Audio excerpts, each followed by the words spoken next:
15 townhouses in a row that have been broken through into one hotel. And then you've got the added challenge that 7 of those townhouses are listed, grade 2 listed buildings. To be able to retain the sort of Georgian features that were within the Mayfair Townhouse and to be able to appreciate the grade 2 listing requirements as well as break it through even further, it was a significant challenge.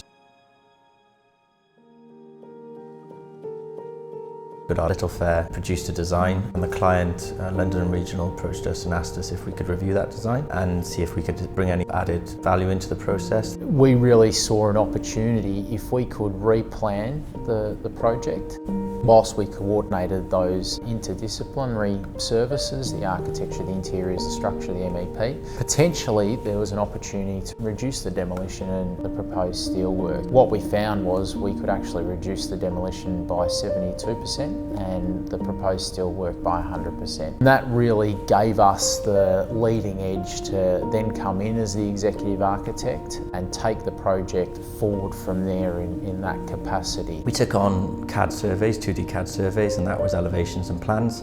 And we drew up a model. Obviously, those CAD plans, those CAD surveys were before the strip out. And with any building like that, the strip out is really where the risks come out of the building and where you start realising certain aspects that you didn't realise from the initial survey.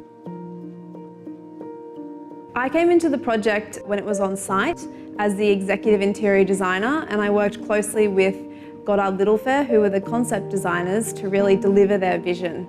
It was my job to relocate the staircase due to a heritage planning issue. And so when we found the new location for the staircase and opened up the floor, there was a lot of structure that sort of restricted certain heights and meant detailing was a little bit harder with certain junctions. So we came up with the idea of a barrel vaulted ceiling that was bronzed to hide that structure that we couldn't move, and also created a really nice sort of portal between the reception lobby and then the basement ground floor restaurant. It's more to do with I would call it design communication. So I think the fundamental principles of the design have been set, but the way the design was being developed, it kind of lost its rhythm, if you like. And I think because we were very good at developing incredibly detailed 3D models, and because it was such a sensitive project in terms of the listing, and there was a lot of stakeholders involved, we went out and set about creating an experiential design model that is just finitely detailed, right down to every traditional detail that was required. We put into the model, the lighting, the architecture, the finishes, everything went into this one model to be able to then present it directly to all the key stakeholders, including the owner, who got it straight away. As soon as we walked him through the live model with all the textures and the lighting, he understood it. And that's something you can't get on a sheet of paper. With all the will in the world, even the best render in the world, you just don't feel it until you're walking through the space. Which is why we're using a lot more 3D, a lot more animations to help explain what the intent of the design is.